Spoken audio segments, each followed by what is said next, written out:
மக்கள் அனைவருக்கும் இனிமையான வணக்கம். நான் கார்த்திக் பேசிட்டு இருக்கேன். சாப்டர் 9 பார்ட்ஸ்ல இப்போ நம்ம யாரை பத்தி பார்க்க போறோம் அப்படின்னு பார்த்தீங்கன்னா, பரிதிமார் கலைஞர் ஆல்ரெடி நம்ம பார்த்தாச்சு, மறைமலை அடிகள் ஆல்ரெடி நம்ம பார்த்தாச்சு. ஸோ அதுக்கான வீடியோ லிங்க் கூட கீழே கொடுக்குறேன், பார்த்துக்கோங்க. இப்போ இந்த சாப்டர் 9ல பேலன்ஸ் இருக்கிறவங்கள ஒன் பை ஒன்னா பார்க்க போறோம். மிக முக்கியமான நபர்கள் சில பேர் பாடப்புத்தகத்தில் இல்லை, இருந்தாலும் அவர்களை பற்றி டிஎன்பிசியில் ஓல்டியர் கொஸ்டின் பேப்பரில் கேட்டிருக்கிறதுனால அவங்கள பற்றியும் நம்ம பார்க்க போகிறோம். ஸோ ரொம்ப மிக முக்கியமாக இருக்கக்கூடிய ஒரு 5 நபர்கள் 4 நபர்கள் இந்த வீடியோவில் பார்க்க போகிறோம். இதன் அடிப்படையில் சாப்டர் 9 கம்ப்ளீட் ஆயிரும். ஸோ இப்போ நம்ம பார்க்க போகிறது முதல் நபராக பார்க்க போகிறது யார் அப்படின்னு பார்த்தீங்கன்னா, ராபி சேதுபிள்ளை அவர்கள். ராபி சேதுபிள்ளை சொல்லின் செல்வர் என அழைக்கப்படுவர். ராபி சேதுபிள்ளை தமிழ் இன்பம் என்ற நூலுக்கு முதலாக சாகித்ய அகாடமி விருது பெற்றது தமிழ் இன்பம். ஸோ அந்த தமிழ் இன்பத்துக்கு சொந்தக்காரர் வேறு யாரும் கிடையாது, இவர் தான் ராபி சேதுபிள்ளை அவர்கள். ஸோ ரொம்ப முக்கியம். பல தடவை டிஎன்பிசி கொஸ்டின்ல கேட்டுக்கிட்டு இருக்காங்க, சொல்லின் செல்வர் என அழைக்கப்படுவர் யார்? ராபி சேதுபிள்ளை. இதுல ரா அப்படிங்கிறது என்ன குறிக்குது? அவருடைய பிறந்த ஊரை குறிக்குது. ஸோ ரா என்பது திருநெல்வேலி இருக்கக்கூடிய ராசவல்லிபுரம் அது குறிக்குது.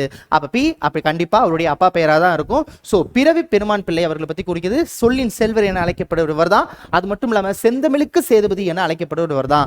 இவர் எப்பேற்பட்டவராக இருந்தார்? இவருடைய ஆசிரியர் யாரு அப்படின்னு நம்ம கேட்டோம் அப்படின்னு பாத்தீங்கன்னா, அருணாச்சல தேசிகரிடம் இவர் மூதுரை, நல்வெளி, நன்னெறி, நீதிநெறி விளக்கம், தேவாரம், திருவாசகம் போன்ற பல நூல்களை இவர் படிச்சிருக்கிறாரு. யாரிடம்னா அவருடைய ஆசிரியராக இருக்கக்கூடிய அருணாச்சல தேசிகரிடம் அவர் படிச்சிருக்கிறாரு. சரி சார், இவர் மற்ற யாருக்காவது ஹெல்ப் பண்ணியிருக்காருனா? ஆமா, மிக முக்கியமான ஒரு நபர் வையாபுரி பிள்ளை. வையாபுரி பிள்ளை நம்ம பார்க்க போறோம்.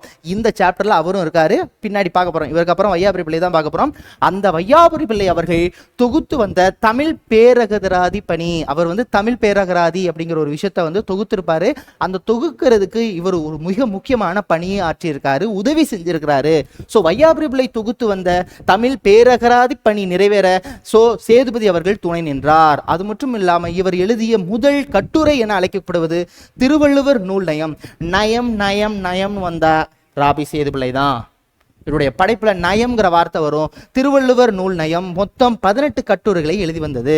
இவருக்கு மிகச்சிறந்த ஒரு பேரை எடுத்து கொடுத்தது அப்படின்னு பார்த்தீங்கன்னா, கண்டிப்பாக தெரியும், ஊரும் பேரும் அப்படிங்கிறதா தமிழகம் ஊரும் பேரும். இது மிகப்பெரிய நூலாகவும் அது மட்டும் இல்லாமல் ஆராய்ச்சி கருவூலமாகவும் இன்று வரை திகழுது. இது ரொம்ப மிக முக்கியமானது. அது மட்டும் இல்லாம உரைநடையில அடுக்குமொழியும் எதுகை மொழியும் கொண்டு வந்தவர் இவர் தான். ஸோ உரைநடையில் அடுக்குமொழியும் செய்யுள்களுக்குரிய எதுகை மோனை போன்றவற்றை உரைநடைக்குள் கொண்டு வந்தவர் இவர் தான். இவர் தமிழ் அறிஞராக இருந்திருக்காரு, வழக்கறிஞராக இருந்திருக்காரு, மேடை பேச்சாளராக இருந்திருக்காரு, பதிப்பாசிரியராக இருந்திருக்காரு என்ற பல துறையில் இவர் வல்லுநராக திகழ்ந்திருக்கிறார். ரொம்ப முக்கியம்.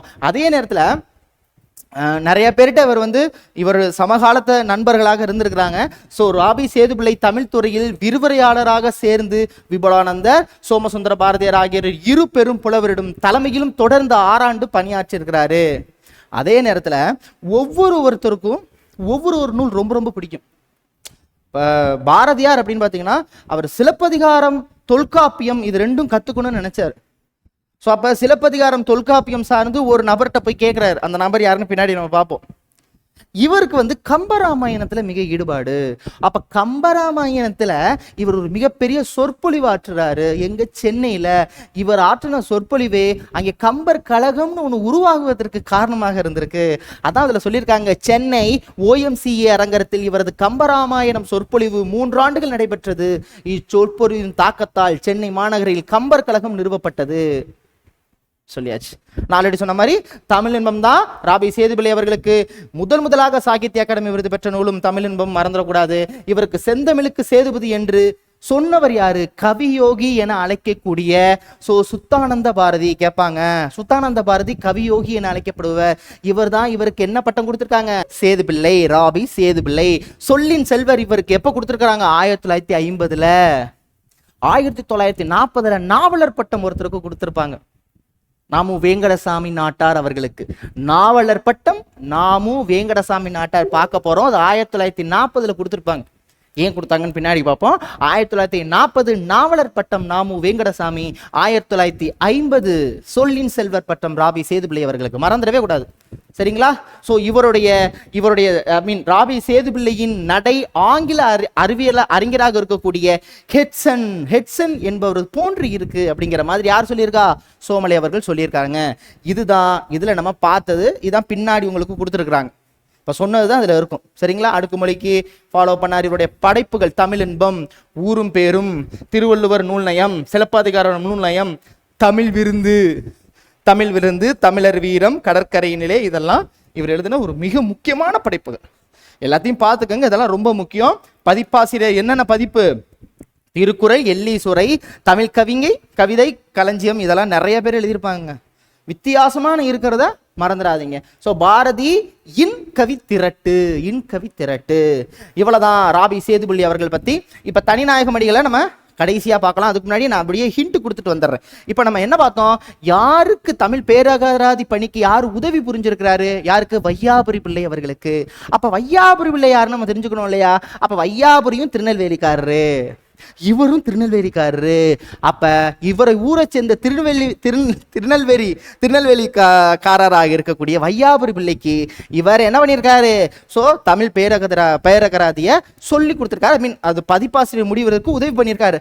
அப்பேற்பட்ட நம்ம அவரைத்தான் பார்க்க போகிறோம். வேற யாரும் கிடையாது, வையாபுரி பிள்ளை அவர்கள் திருநெல்வேலியை சேர்ந்தவர். இவர் எதுல சார் சிறப்பு? நல்லா கவனிச்சுக்கோங்க. எல்லாத்துக்கும் இருக்கக்கூடிய முக்கியமான வித்தியாசங்களை தெரிஞ்சுக்கிட்டீங்கனாலே முடிஞ்சு போச்சு. சார் இவ்வளவு பேர் இருக்கு சார். இப்ப நம்ம படிச்சு பார்த்து உங்களுக்கு பார்த்ததுல நான் உங்களுக்கு கண்டென்ட் சொல்லி கொடுத்துட்றேன். இதாங்க வித்தியாசம். இவர் எதுக்கு சிறப்பு தெரியுங்களா? கால மொழி ஆராய்ச்சியாளர் என அழைக்கப்படுபவர் தான்.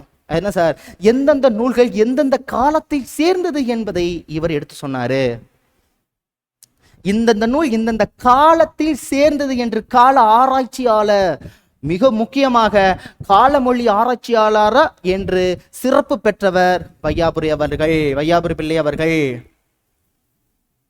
இவர் எழுதின அந்த தமிழ் பேரகராதி தொகுப்பிற்கு தான் யாரு? ராபி சேதுபள்ளி அவர்கள் உதவி புரிந்துள்ளார்.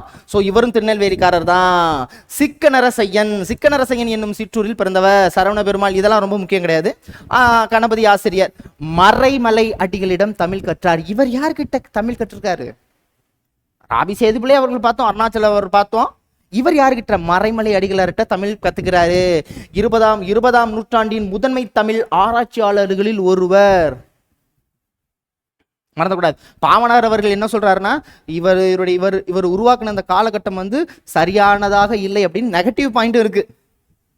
அதாவது பாவானார் இருக்காரு பார்த்தீங்களா, பாவானார் அவர்கள் இல்ல, இவர் எழுதின வந்து இந்த கால கணிதம் கால வரையறை வந்து தவறாக உள்ளதுன்ற. எல்லாத்துக்கும் நெகட்டிவ் இருக்கும், ஆனா ஒரு விஷயத்த செய்யறதுங்கிறது மிக முக்கியமான விஷயம். கால ஆராய்ச்சிங்கிறது ஒரு சாதாரண விஷயம் கிடையாது. ஒரு விஷயத்தை எடுத்து செய்யும் போது நெகட்டிவ் கண்டிப்பா வரும். சரிங்களா? எஸ். ஸோ ஆய்வு கட்டுரையாளர், திறனாய்வாளர், காலமொழி ஆராய்ச்சியாளர் என்று மொழிபெயர்ப்பாளர் என்று பல விஷயத்தை ஃபாலோ பண்ணியிருக்காரு. சரி சார், வேற என்ன சார்? இவருக்கு அவர் ஹெல்ப் பண்ணியிருக்காரு. ரொம்ப முக்கியமாக சென்னை பல்கலைக்கழகம் வெளியிட்ட பேரகராதியின் ஆக்கக்குழு தலைவராக செயல்பட்டிருக்காரு. இவருக்கு ஹெல்ப் பண்ணவர் ராபி சேதுபிள்ளை. இவர் இருக்காருல்ல, இவர் ஒருத்தர் ஹெல்ப் பண்ணியிருக்காரு. வேற யாரும் கிடையாது, வஉசி அவர்களுக்கு. ஹிண்ட் பாருங்களேன், ராபி சேதுபிள்ளை அவர்கள் இவருக்கு ஹெல்ப் பண்றாரு, இவர் வஉசிக்கு ஹெல்ப் பண்றாரு. வஉசிக்கு எந்த விதத்துல ஹெல்ப் பண்றாரு? வஉசிக்கு தொல்காப்பிய பதிப்பிற்கு இவர் என்ன பண்றாரு? தொல்காப்பியம் பதிப்பிற்கு இவர் உதவி புரிகிறார். எனக்கு என் ஃப்ரெண்டா இருக்கிற என் ஊருக்காரர் இருக்கிற ராபி சேதுபிள்ளை வையாபுரியா இருக்கக்கூடிய எனக்கு ஹெல்ப் பண்ணியிருக்கிறாரு. நான் வஉசியா இருக்கக்கூடிய உங்களுக்கு ஹெல்ப் பண்றேன். எதுக்கு? தொல்காப்பியத்துக்கு. புரியுதுங்களா? அப்ப பாரதிக்கு ஒருத்தர் ஹெல்ப் பண்றாரு. பாரதிக்கு சிலப்பதிகாரம், இவர் தொல்காப்பியம், அவர் தொல்காப்பியம் சிலப்பதிகாரம் ரெண்டுமே ஒருத்தட்ட போய் கேட்கிறார், கேட்டு அறிஞ்சுக்கிறார். அவர் யாருன்னு பார்த்து பார்க்க போறோம். சோ இவர் பாரதி வஉசி சமகாலத்தவர், இவர் ஹெல்ப் பண்றாரு. வையாபுரி நூல்கள் அப்படின்னு பாத்தீங்கன்னா எல்லாமே காலம் வரும். பவனந்தி காலம், வள்ளுவர் காலம், கம்பர் காலம், கம்பன் திருநாள், மாணிக்கவாசகர் காலம், இதெல்லாம் தெரிஞ்சுக்கிட்டா போதும். இவர் உயர்நீதிமன்றத்தில் வழக்கறிஞராகவும் பணியாற்றிருக்காரு. இவருக்கு அகராதி பணிக்காக என்ன பட்டம் கொடுத்திருக்காங்க? ராவ் சாஹிப் என்ற பட்டம் கொடுக்கப்பட்டது. சரிங்களா? முடிஞ்சு போச்சு. வையாபுரி பிள்ளை முடிஞ்சு போச்சு. அடுத்ததாக நம்ம பார்க்க இருக்கக்கூடிய மிக மிக மிக மிக முக்கியமான நாமு வேங்கடசாமி நாட்டார், நாவலர் என்ற பட்டம் கொடுக்கப்பட்டது. சாதாரணமான அவர் கிடையாது. பகல்ல வேளாண்மை விவசாயம் பார்க்கிறாரு, இரவுல தமிழ் கற்றாரு. தனியாக தமிழ் கற்றவர் இவர். ஏன்? தமிழ் சங்கத்துல அந்த வைக்கக்கூடிய அந்த தேர்வுல முதல் மாணவனாக தேர்ச்சி பெறார். தனியாக தமிழ் கற்று, தமிழ் இலக்கணம் இலக்கியம் கற்று தமிழ் சங்கத்துல வைக்கக்கூடிய தேர்வுல முதல் நபராக தேர்ச்சி பெறார். இவர்கிட்ட தான் இந்த நாவலர் என அதனாலதான் நாவலர் பட்டமே கொடுக்குறாங்க. நாவலர் பட்டம் பெற்ற நாமு வெங்கடசாமி நாட்டார்ட்ட தான் யாரு போய் டவுட் கேட்கிறா? பாரதியார் தொல்காப்பியம் சிலப்பதிகாரம் சம்பந்தப்பட்ட ஒரு தன்னுடைய விளக்கங்களை கேட்டுக்கொள்கிறார். 1912 பார்க்க போறோம். சோ நாமு வேங்கடசாமி நாட்டார் நிலை கூட நாவலர் என்ற சிறப்பு பட்டம் பெற்றவர். மறந்துடாதீங்க, ஊர் வந்து தஞ்சாவூர். முத்துசாமி நாட்டார் மற்றும் தைலம்மாள் சொல்லி இருக்கிறாங்க. பிறமொழி சொற்களில் இருந்து நேராக தமிழ் சொற்களை வழக்கத்தில் கொண்டு வந்த முதல் அறிஞர் இவர் தான். ரொம்ப ரொம்ப மிக முக்கியம். அது மட்டும் இல்லாம தமிழ் சங்கத்துல முதல் முறையாக தங்கத்தோடா, மதுரை தமிழ் சங்கத்தில் முதலாக தங்கத்தோடா பரிசு பெற்ற நபர் இவர் தான். நான் ஆல்ரெடி சொன்னாப்ல, காலையில பகல் ஃபுல்லா விவசாயம், நைட்டு ஃபுல்லா தமிழ், தானாக இலக்கியங்கள் இலக்கணத்தை பெற்று படிச்சாரு. அது மட்டும் இல்லாம அப்போதைக்கு நம்ம வச்சிருக்கோம்ல எக்ஸாம் 6th 7th 8th மாதிரி தேர்வு வந்து 3 தரத்துல நடப்பெறும். அந்த 3 தரத்திலுமே முதல் மாணவனாக தேர்ச்சி பெற்ற முதல் நபர் இவராக தான் இருந்திருக்காரு. அது என்னென்ன தரம் அப்படின்னு பார்க்க போறோம். மதுரை தமிழ் சங்கத்தின் முதலில் தங்கத்தோட பரிசு பெற்றவர் இவர் தான். தமிழ் இலக்கணம் இலக்கியங்களை தானாக கற்றறிந்தார். மதுரை தமிழ் சங்கத்தின் பிரவேச பண்டிதம் ஃபர்ஸ்ட் ஸ்டெப், பால பண்டிதம் 2, பண்டிதம் ஆகிய தேர்வுகளில் எழுதி முதல் மாணவராக தேர்ச்சி பெற்றவர் தான். 4 ஆண்டுகளாக பணியாற்றி சம்பளமே வாங்காத நபர் இவர் தான். சோ கரந்தை புலவர் கல்லூரியில் 4 ஆண்டுகளாக ஊதியம் பெறாமலேயே மதிப்பியல் முதல்வராக பணியாற்றுவர் தான். 1912 பாரதி அவர்களுக்கு சந்தேகங்களை தீர்த்து வைத்தார். எதுல? சிலப்பதிகாரம் மற்றும் தொல்காப்பியத்தில் சந்தேகங்களை தீர்த்து வைத்தார். அரிய கருத்துக்களை மாணவர்களுக்கு எளிதாக விளக்கி வைப்பதில் வல்லுவராக இருந்தார். இவருடைய சிறந்த சொற்பொழிவாளராக இவருக்கு சென்னை மாகாண தமிழ் சங்கம் 1940 நாவலர் பட்டம் வழங்கப்பட்டது. இவரது கனவு தமிழுக்கு ஒரு பல்கலைக்கழகம் வேண்டும்னு ஆசைப்பட்டவர் இவர் தான். அந்த ஆசையை நிறைவேற்றினவர் யாரு? முன்னாள் முதலமைச்சராக இருந்த யாரு? எம்ஜிஆர் அவர்கள். பாரத ரத்னா வாங்கின எம்ஜிஆர் அவர்கள் தஞ்சை தமிழ் பல்கலைக்கழகம் 1980 உருவாக்குறார். அப்ப 1940 இவருக்கு நாவலர் பட்டம், 1950 ராபி சேதுபதி அவர்களுக்கு சொல்லின் செல்வர் பட்டம். 1940 வருஷம் கழிச்சு 1940 இருந்து 40 வருஷம் 1980 இவருடைய ஆசை நிறைவேறுது. தஞ்சையில் தமிழ் பல்கலைக்கழகம் உருவாக்கப்பட்டது. படைப்புகள் அப்படின்னு பாத்தீங்கன்னா கள்ளர் சரிதம் ரொம்ப முக்கியம். கள்ளர் சரிதம், சோழர் சரிதம், கட்டுரை திரட்டு, வேளிர் வரலாற்றின் ஆராய்ச்சி ரொம்ப ரொம்ப மிக முக்கியம். அதுக்கப்புறம் உரைகள் வந்து ரொம்ப முக்கியம் கிடையாது, இருந்தாலும் தெரிஞ்சுக்கோங்க. ஆத்திச்சூடி, கொன்றைவேந்தன் இதெல்லாம் ஃபாலோ பண்ணியிருக்காது. சரிங்களா? ரொம்ப ரொம்ப முக்கியம். வையாபுரி பிள்ளைய பார்த்தாச்சு. சரி, அடுத்து நம்ம பார்க்க போறது செய்கு தம்பி பாவலர். புத்தகத்துல இல்ல, ரொம்ப குறிப்பு தான். ஆனா அவர் சொன்ன சில பாடல் வரிகள் இருக்கு, அதை பார்க்க போறோம். முடிஞ்சு. சோ செய்கு தம்பி பாவலர் அப்படின்னாலே சதாவதானம் என்ற பட்டத்துக்கு சொந்தக்காரர் இவர் தான். நாவலர் பட்டம் நாமு வேங்கடசாமி நாட்டார் சொல்ற மாதிரி.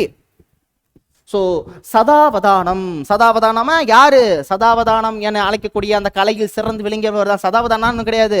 சதானா என்ன அர்த்தம்? சதம்னா 100, தசவதாரம், தசன 10. சோ சதாவதானம் அப்படிங்கிறது 100 வித்தியாசமான முறைகள், ஒரு நபர் ஒரே இடத்துல 100 வித்தியாசமான முறைகளில் கேள்விகள் கேட்டு பல புலமைகளை பெற்றவராக இருப்பது. அதாவது சதம் என்றால் 100 போன்ற பொருள். ஒருவர் புலமையையும் நினைவாற்றலையும் நுண்ணறிவையும் சோதிப்பதற்காக ஒரே நேரத்தில் நிகழ்த்தப்படும் 100 செயல்களை நினைவில் கொண்டு விடையளித்தல். இங்க 2-3 நாளே நம்மளுக்கு பப்ப 100னா சொல்லவா வேணும்? சதாவதானம் என அழைக்கப்படுவர் தான். இதுதான் மிக முக்கியம். சீரா புராணுக்கு உரை எழுதியிருக்கிறார். 15 வயதிலேயே செய்யுள் ஏற்றும் வல்லமை பெற்றிருக்காரு. இவரது ஊர் வந்து கன்னியாகுமரி மாவட்டத்தில் கூடிய இடலாக்குடிக்கு இவருக்கு வந்து மணிமண்டபம் கட்டியிருக்காங்க. இடலாக்குடியில இருக்கு. சதாவதானி என அழைக்கப்படுபவர் தான். இவர் நினைவை போற்றும் வகையில் இவரது ஊராக இருக்கக்கூடிய இடலாக்குடி, சரிங்களா? இடலாக்குடியில் மணிமண்டபம் மற்றும் பள்ளியும் உள்ளன. இவரது அனைத்து நூல்களும் நாட்டுரிமை ஆக்கப்பட்டுள்ளது. இதுல என்னன்னா 1907 10ஆம் நாளில் சென்னை விக்டோரியா அரங்கத்தில் அறிஞர் பலர் முன்னிலையில் 100 செயல்களை ஒரே நேரத்தில் செய்து காட்டியதுனாலதான் இவருக்கு சதாவதானி அப்படிங்கிறது கொடுத்திருக்காங்க. ரொம்ப முக்கியம் இல்லைங்க. சதாவதானி என அழைக்கப்படுவர் யாருன்னா சொல்லிருங்க, சரிங்களா? செய்கு தம்பி பாவலர். சோ அவர் எழுதின பாட்டு ஒண்ணு கொடுத்திருக்கிறாங்க. அருளை பெருக்கி அறிவை சீராக்கி மயக்கம் அகற்றி அறிவை தெளிவு தந்து உயிருக்கு அரிய துணையா இன்பம் சேர்ப்பது கல்வியாகும். எனவே அதை போற்றி காக்க வேண்டும். செய்கு தம்பி பாவலர் அவர்கள் புத்தகத்துல கொடுத்திருக்கக்கூடிய அந்த பாயிண்ட். ஓகேங்களா? முடிஞ்சு போச்சு. இன்னும் ஒரே ஒரு நபரை பார்த்தா முடிஞ்சிச்சு. வேற யாரு? உலகத்தமிழ் மாநாடு உருவாவதற்கு காரணமாக இருந்த நபர் அப்படின்னு தான் சொல்லணும். உலகத்தமிழ் மாநாடு உருவாவதற்கு காரணமாக இருந்த ஒரு நபர் வேற யாரும் கிடையாது, கிறிஸ்துவராக இருக்கக்கூடிய கிறிஸ்து பாதிரியாக இருக்கக்கூடிய தனி நாயகமடிகள். ஸோ தனி நாயகமடிகள் அவர்கள் இதழ்கள், கருத்தரங்கு, மாநாடுகள், நிறுவனங்கள் மூலம் தமிழை உலகறிய செய்தவர். இவர் யாழ்ப்பாணத்துல பேசிய அந்த சொற்பொழிவு எப்படி விவேகானந்தருக்கு ஒரு பேச்சோ, இவர் யாழ்ப்பாணத்துல பேசின அந்த உரை மிக பிரசித்தி பெற்ற உரையா இருக்கு. அதை பத்தி தான் பேசுறோம். ஆளுமை என்றால் என்ன, ஆளுமையை பத்தி இவர் பேசியிருக்காரு. மனிதனுக்கு தேவையான ஆளுமை பற்றி இவர் ஆற்றிய பிரபலமான உரை நடைபெற்ற இடம் இலங்கை யாழ்ப்பாண பல்கலைக்கழகம். இலங்கை யாழ்ப்பாண பல்கலைக்கழகத்தில் இவர் ஆற்றிய பாஸ்கர் நினைவு அறக்கட்டளை சொற்பொழிவு மிகவும் பிரசித்தி பெற்றது. பரந்த ஆளுமையும் பர்சனாலிட்டி அந்த விஷயத்தை பத்தி அவர் பேசியிருப்பாரு. அப்படி என்னதான் பேசியிருப்பாரு? ஆளுமைக்கு 3 மிக முக்கியமான இலக்கணம் இருக்குங்கிறார். என்னென்ன இலக்கணம்? ஸோ தன் ஈடுபாடு, அதாவது தனக்கு என்ன பிடிக்குதோ தன் ஈடுபாடுகளை விரிவாக வளர்ப்பவர், அதை வளர்க்கணும். ஸோ தன் ஈடுபாடுகளை விரிவாக வளர்ப்பவன், பிறர் கணிப்பதை அறிப்பவர். அவருங்க தான் யோசிக்கிறாங்க, இதுதான் கணிப்பவர். தன் வாழ்க்கைக்கு தேவையான தத்துவத்தை கடைபிடித்து வளர்ப்பவர். இதெல்லாம் ஆளுமைக்கு மிக முக்கியமான கூறுகள் அப்படிங்கிறாங்க. ஜஸ்ட் தெரிஞ்சுக்கங்க. அதுக்கப்புறம் சொற்பொழிவின் குறிப்புகள். அவர் சொல்றாரு, பிறருடைய நல கொள்கையை பாராட்டுதல் மிக முக்கியமான ஆளுமையா. இது யாருக்கிட்ட இருந்துச்சுன்னா பாணருக்கும் புலவருக்கும் இருந்துச்சான். அந்த பாணரும் புலவருக்கும் ஒரு ஊர் இருக்கு. அவங்க எல்லாம் ஊரா போயிட்டு பிறர்களுக்கு பாராட்டுவாங்க, பிறரை பாராட்டுவாங்க. பிறர் நல கொள்கையை, பிறர் மீதான அன்பு பாராட்டுதலையும் முதலில் பரப்புவதற்கு காரணமாக இருந்தவர்கள் தமிழ்நாட்டு பாணரும் புலவரும். அவங்களுக்கு தனித்தனி சொந்த ஊரா இருந்தாலும் ஒவ்வொரு ஊரும் போனாங்க. அவங்க போன ஊர் தான் சார் தமிழகம். அவங்க எந்தெந்த ஊர் போனாங்களோ அதான் ஒன்று கூடி தமிழகமானுச்சு அப்படின்னு சொல்றாரு. ஆயினும் அவர்கள் தமிழ் வழங்கும் இடமெல்லாம் சென்று அரசர்களும் வள்ளல்களையும் மக்களையும் வாழ்த்தி வந்ததால் தமிழகம் என்ற ஒற்றுமை உணர்வு உண்டானது. அம்மொழி பரவிய நிலம் அனைத்தும் தமிழகம், தமிழ்நாடு என பெயரானது அப்படிங்கிறாரு. மொழிப்பெயர் தேயம், பிறமொழிக்காரங்க அப்படின்னு சொல்லாம என்ன சொல்றாங்க? மொழி மாறும் நாடுன்னு சொல்லணும். அதைத்தான் மொழிப்பெயர் தேயம் என்று அவர் கூறியிருக்கிறாரு. பிறனாலே இல்லை அப்படின்னு அர்த்தம்ல. பிறனாலே அது ஒரு நெகட்டிவ்ல, ஒரு நேர்மறையான ஒரு விஷயம் தானே இது. ஸோ அதான் பிற நாட்டுகளை குறிக்கும் போது வேற்று நாடு பிற நாடே நினைக்காம சொல்லணும்.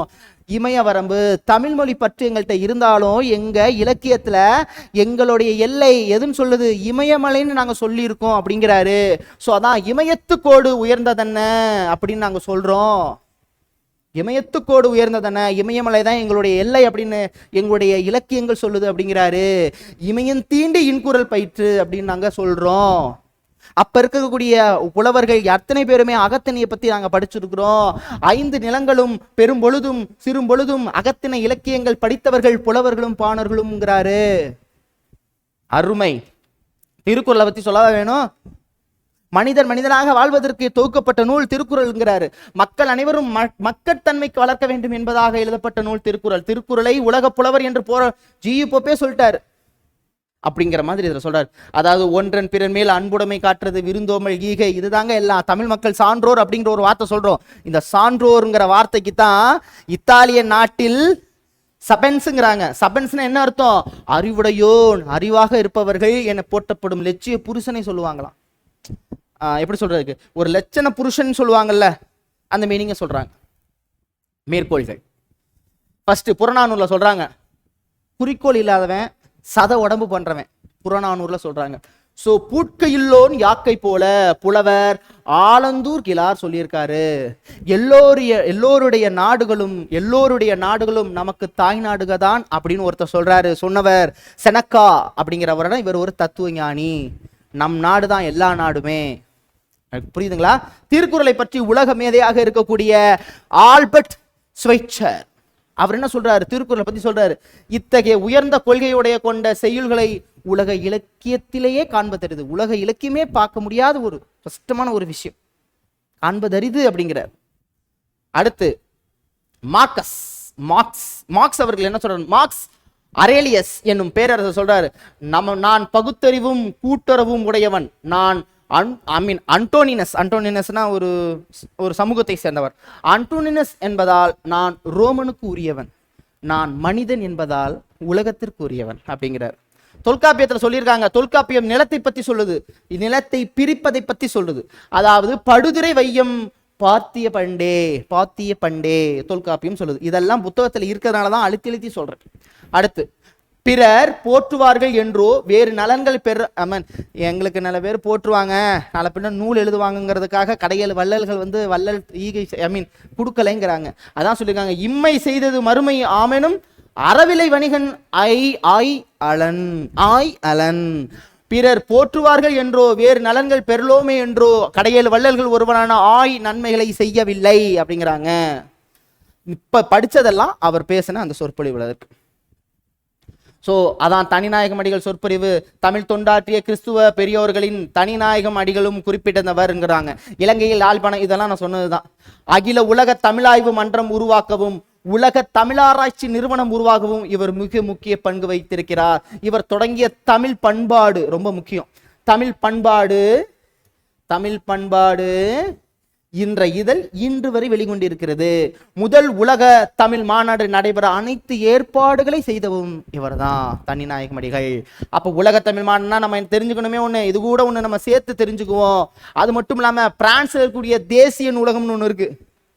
ஐயோ, அதுல கிட்டத்தட்ட 1000 ஏறக்குறைய 1000 பழைய நூல்கள் அங்கே இருக்கான். இங்க கிட்டத்தட்ட பல லட்சக்கணக்கான நூல்கள் இருக்கு. அதுலயும் குறிப்பா இவற்றுள் இந்தியாவில கிடைக்காத நூல்கள் கூட இங்க இருக்கு அப்படிங்கிறாங்க. கிட்டத்தட்ட மாணிக்க வாசகர் பிள்ளை தமிழ், சரளி புத்தகம், புதுச்சேரி அம்மன் பிள்ளை தமிழ் முதலிய பல நூல்களும் அங்கே காணப்படுகிறது. இது வந்து உலக பிரசித்தி பெற்ற ஒரு நூலகம். சரிங்களா? எஸ். அடுத்ததான் நம்ம பார்க்க போறது உலக தமிழ் மாநாடு எங்கெங்க நடைபெற்றது. இந்த வருஷம் பார்த்துட்டோம்னா முடிஞ்சு போச்சு. ஷார்ட்கட்டோட பார்த்தலாம். நிறைய பேருக்கு ஷார்ட்கட் தெரியும். நான் ஒரு விதமான ஷார்ட்கட் கொண்டு வந்திருக்கேன். உங்களுக்கு அது வேணும்னா நீங்க பயன்படுத்திக் கொள்ளலாம். உலக தமிழ் மாநாடு முதல் மாநாடு கோலாலம்பூர்ல நடந்திருக்கு. 2வது மாநாடு சென்னையில, 3வது மாநாடு பாரிஸ், 4வது மாநாடு யாழ்ப்பாணம், 5வது மாநாடு மதுரை, 6வது மாநாடு கோலாலம்பூர், 7வது மாநாடு மொரிசியஸ், 8வது மாநாடு தஞ்சாவூர், 9வது மாநாடு கோலாலம்பூர், 10வது மாநாடு சிகாகோவில் நடக்குது. ஸோ செம்மொழி மாநாடு 2010 உங்களுக்கு தெரியும் கோயம்புத்தூர்ல நடைபெற்றது, கோவையில் நடைபெற்றது. சரி சார், இப்போ ஓகே சார், இதுல முக்கியமாக ஷார்ட்கட் நான் ஒரு சில விஷயம் ஞாபகம் வச்சிருக்கேன். 1ல இருந்து அப்படியே ஒண்ணா ஞாபகம் வச்சுக்கோங்க. இப்போ ஃபர்ஸ்ட் ஷார்ட்கட் என்னன்னா, கோலப்பொடி வாங்க சென்னைக்கு போறேன். ஏன்னா சென்னையில ஒவ்வொரு ஊருக்கு ஒரு ஸ்பெஷல் இருக்கும்ல, அந்த மாதிரி கோலப்பொடி வாங்க சென்னைக்கு போனா கோலப்பொடிக்காரன் பாரிஸ் போயிட்டான். சரிடான்னு விட்டாச்சு. சரி, இப்ப பானை வாங்க மதுரைக்கு போனா கோலப்பொடிக்காரன் அங்கே வந்து நிக்கிறான். பானை வாங்க எங்க போறேன்? மதுரைக்கு போனா கோலப்பொடிக்காரன் அங்கே வந்து நிக்கிறான். சரி விடுறா, பானை அப்புறம் வாங்கிக்கலாம், பானைக்குள்ள போற பொரிய வாங்கிடுவோம் அப்படின்னு பொரிய வாங்க தஞ்சாவூர் போனா கோலப்பொடிக்காரன் அங்கேயும் வந்து நிக்கிறான். ஒரே குழப்பமாயி போச்சு. ஷார்ட்கட்டு முடிஞ்சு. இதுல நீங்க என்ன தெரிஞ்சுக்கணும்னா, எதை எங்கெங்க போய் வாங்குறேன். கோலப்பொடி வாங்க சென்னைக்கு போறேன், அவன் பாரிஸ் போயிட்டான். அதனால பானை வாங்க எங்க போறேன்? மதுரைக்கு போறேன், அங்கேயும் கோலப்பொடிக்காரன் வரேன். அதுக்கப்புறம் என்ன வாங்க? பொரி வாங்க எங்க போறேன்? தஞ்சாவூர் போறேன், அங்கேயும் கோலப்பொடிக்காரன் வந்துக்கிறான். ஒரே சிக்கலா இருக்கு. முடிஞ்சு போச்சு. பாருங்க, கோலம் வாங்க சென்னைக்கு போறேன், அவன் பாரிஸ் போயிட்டேன்ட்டாங்க. சரி, பானை வாங்க யாழ்ப்பாணம், பானை வாங்க மதுரைக்கு போறேன், அங்கேயும் கோலப்பொடிக்காரன் வந்துட்டான். அடுத்து பொரி, அதான் மொரிசியஸ், பொரி வாங்க தஞ்சாவூர் போறேன், அங்கேயும் கோலப்பொடிக்காரன் வந்துட்டான். ஒரே சிக்கலாகி போச்சுன்னு சொன்னேன்ல, ஒரே சிக்கல் அப்படின்னு வச்சுக்கோங்க. அதான் சிக்காகோ. முடிஞ்சு போச்சு. இதுல நீங்க வேற எதுவும் தெரிஞ்சுக்க வேண்டாம். அதுல மிக முக்கியமாக 8வது மாநாடு நடைபெற்றது. மறைந்த முதல்வர் கூடிய செல்வி ஜெயலலிதா அம்மையார் அவர்களால் தொடங்கப்பட்டது, நடத்தப்பட்டது. அதுக்கப்புறம் மிக முக்கியமாக மதுரையில் நடந்தது. முதலமைச்சராக அப்போதைக்கு இருந்தக்கூடிய எம்ஜிஆர் அவர்கள் காலத்தில் நடத்தப்பட்டது. இது ரொம்ப முக்கியம். சரிங்களா? மிக முக்கியம். அண்ணாதுரை அவர்கள் நடத்தது 2வது மாநாடு. இது மட்டும் தெரிஞ்சுட்டா போதும். Thank you so much. இதன் மூலமாக நம்ம 9வது சாப்டர் முடிச்சாச்சு. மீண்டும் சந்திக்கிறவங்களுக்கு விடைபெறுவது உங்கள் அன்பு சகோதரன் கார்த்திக். நன்றி, வணக்கம்.